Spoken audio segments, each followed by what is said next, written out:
everybody. My name is Shauna, and this is the American English Podcast. My goal here is to teach you the English spoken in the United States through common expressions, pronunciation tips, and interesting cultural snippets or stories. I hope to keep this fun, useful, and interesting. Let's do it. Hi, everyone. Welcome back. I hope you're having a nice day wherever you are in the world. In today's lesson, we're going to be talking about the common English expression to stand one's ground. I like it. I feel like nowadays it's very common to use it. And so you'll definitely be able to add it to your vocabulary after this episode is over. We'll start with a joke, then we'll move on to the definitions section and the etymology. And of course, give you multiple examples of how to use it in everyday contexts. At the very end, which is a part that I think is always important, don't skip it, we'll go through some pronunciation exercises. So yeah, as usual, there are two parts to expression episodes. In the second part, which will be posted next week, we're going to be talking about bison, North America's largest land mammal. They're massive, they're majestic, and they're very symbolic, sort of like the bald eagle. What else is symbolic here? I think the bald eagle is the most symbolic. Maybe bears. Anyway, now when threatened, bison don't run away. They stand their ground, quite literally. So, yes, I thought these two things go together. So we'll talk about their role in American history and in Native American cultures, and one very peculiar place where you can still find bison today. I'm not going to give it away. Be sure to stay tuned until next week's episode. If you want to dive deeper into today's content, be sure to check out the premium content for Season 4. With it, you gain access to all bonus material for episodes 150 to 200, and you get the full annotated transcript, a definitions page of the most challenging vocab and phrases. You'll get a quiz, flashcards, and more. So you can find the link to Season 4 in the episode notes or also on the website at americanenglishpodcast.com. Let's get started with a joke. Are you ready? What do you call a cow with no legs? Do you know? Ground beef. Do you get it? This joke is a pun. That means that it's a funny play on words. Ground beef, when talking about the food, is a type of meat that's been mushed up or cut up into very small pieces. Ground comes from the verb to grind. The meat has been ground up. And beef, of course, comes from cows. So people use ground beef to make hamburgers, taco meat, spaghetti sauce, and so much more. But in this joke, we have another meaning for the word ground, and I bet you know it. The ground is the area below our feet. So the ground might be tile if you're inside of a house.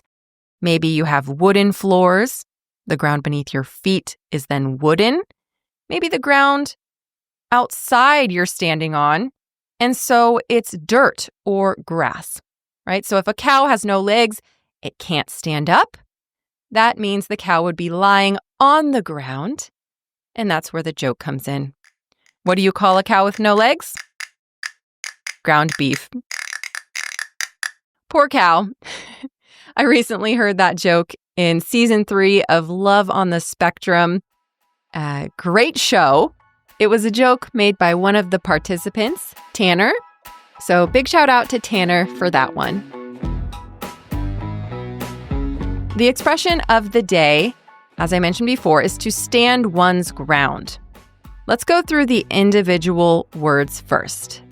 To stand is a verb, and it means to remain upright on your feet. The opposite of standing is, of course, sitting. So when I prepared this lesson, I was sitting in a coffee shop, and then I stood up to get a cup of coffee. So stood is the past tense of to stand. Ones is a possessive pronoun, and it, of course, changes based on who you're talking about.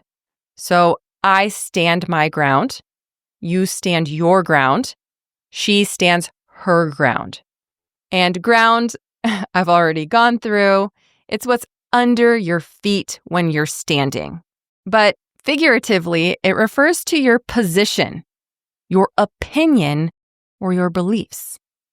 In English, when someone says they stood their ground, it means they refused to back down, or they refused to change their position or their opinion. So where did this expression come from? It actually comes from battle in the military. It's rooted in the act of not moving when threatened. So soldiers or the army would literally maintain their position on the ground rather than run away from the enemy. They stood their ground. By the 18th and 19th centuries, it started being used for opinions and positions that were more figurative. Maybe someone would stand their ground in a debate. They would remain firm and not back down. So let's go through some more examples from everyday life, and I hope you get a really good feel for when to use it. So example number 1, you might stand up to peer pressure.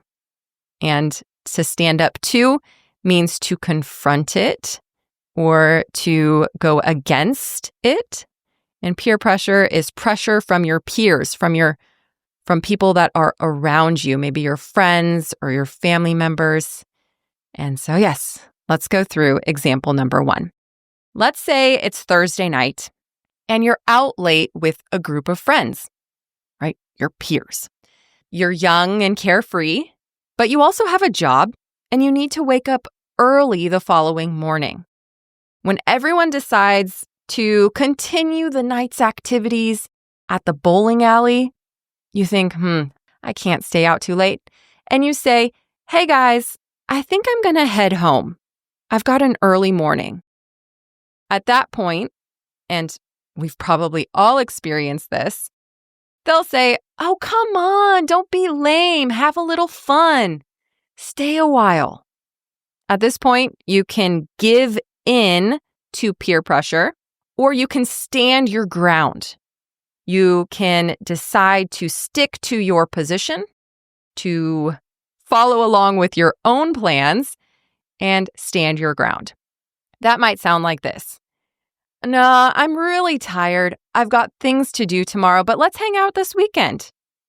Right? So you didn't give in to pressure. You stayed true to your decision. You stood your ground. Example number 2. So picture this. Your kid is throwing a tantrum in a grocery store, right? And to throw a tantrum is when they're out of control and screaming and maybe angry and they're not able to control their emotions. So imagine your kid is throwing a tantrum in a grocery store because they want gummy worms and you've already said no. If you're a parent, you know what this situation is like. You have the choice now to either give in, which is usually the quickest way to get your kid to be quiet and stop making a scene, or stand your ground. You choose the latter. You calmly say, we're not getting candy today, and that's final. Or you're not getting candy today, but you can have your choice of fruit for dessert tonight. Now, chances are the kid might still continue to cry. They might have tears in their eyes, but you want them to respect your authority. You stood your ground. Now, just a quick note here. Someone who is easily convinced to agree or that regularly gives in when they are pressured is called a pushover in English. Now, true story, I have an aunt who is the nicest woman in the world, but I remember even as a kid, she could never stand her ground. Whenever my cousins begged for a toy or for candy, she always gave in. And honestly, it felt like they ran the household and not her. She lost her authority to a certain degree because she never stood her ground. Of course, everyone has their own way to parent. I would never judge the way you parent, so do your thing. Example number 3, and this is a personal one. As you may know, Lucas, my husband, is a musician. And when he was in his late teens, so maybe 18, 19, maybe even early 20s, people in his life questioned his choice to be a musician. They encouraged him to pursue another career, one that was guaranteed to be easier or guaranteed more financial stability. Now, maybe some of you have experienced the lack of familial support in your life. Maybe your family wanted you to choose a certain job, or maybe they wanted to decide who you should marry or how you should live. In those situations, you can choose to give in and follow the choices of others, maybe to live up to cultural expectations, or you can stand your ground. You can go firmly in the direction that you want and go with your gut feeling, what you are drawn to. And Lucas stood his ground. He pursued music, and as you may know, he became a very talented musician. I don't know about you guys, but I definitely think it's possible to become a specialist or very good in one specific thing and earn money with it. There's always a way. As we say in English, when there's a will, there's a way. Also, I wanted to mention that there are quite a few expressions in English that can be used in these situations too. For example, to put one's foot down. So in the example of the kid begging to have gummy treats at the grocery store, you could say no. And after you say no once or twice, you might say, I'm putting my foot down. Absolutely not. It's when you're saying no way in hell. What else might we say? Maybe when pigs fly, when hell freezes over. Those would be used when the decision is no, and you're firm and you're not changing your opinion. I'm putting my foot down. I'm standing my ground. So once again, to stand one's ground means to refuse to back down or to change your position or opinion. It means you're firm. And the thing is, it can be used in both light and serious situations.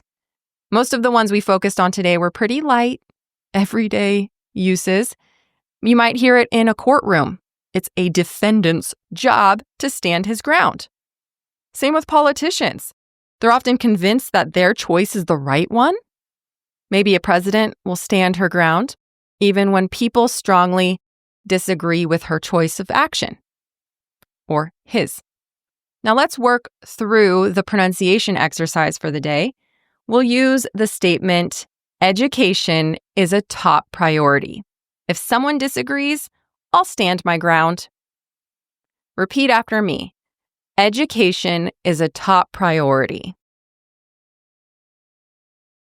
Education is a top priority. If someone disagrees,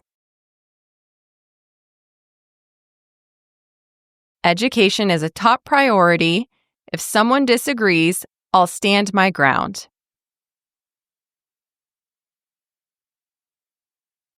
Now let's conjugate, and we'll use will. I always like these because the contractions are sometimes a little bit challenging. Repeat after me. I'll stand my ground. You'll stand your ground. She'll stand her ground. He'll stand his ground. It'll stand its ground. We'll stand our ground. They'll stand their ground. Notice that I'll can sound like aisle, A-I-S-L-E, like in a supermarket, or it can also sound like all. I'll stand my ground, or I'll stand my ground. It depends on the speaker. Sometimes when we're speaking fast, a lot of us just say I'll do this, I'll do that. Oh, the doorbell rang. I'll get it. Right? It sounds like all. Don't overthink it. Both are fine. And yeah, I hope you enjoyed today's lesson. Next week, we'll discuss an animal that you might come across when you're visiting national parks in the United States, or maybe if you're visiting the plains, right? The Midwest central area of the US. Bison are animals that are strong and proud, and they're a powerful symbol of strength in the US. And they have made a comeback since their episode of near extinction. So their story is relevant, it's interesting, and stay tuned for that. Hope you enjoy the rest of your day. And until next time, bye. Thank you for listening to this episode of the American English Podcast. Remember, it's my goal here to not only help you improve your listening comprehension, but to show you how to speak like someone from the States. If you want to receive the full transcript for this episode, or you just want to support this podcast, make sure to sign up to premium content on americanenglishpodcast.com. Thanks, and hope to see you soon.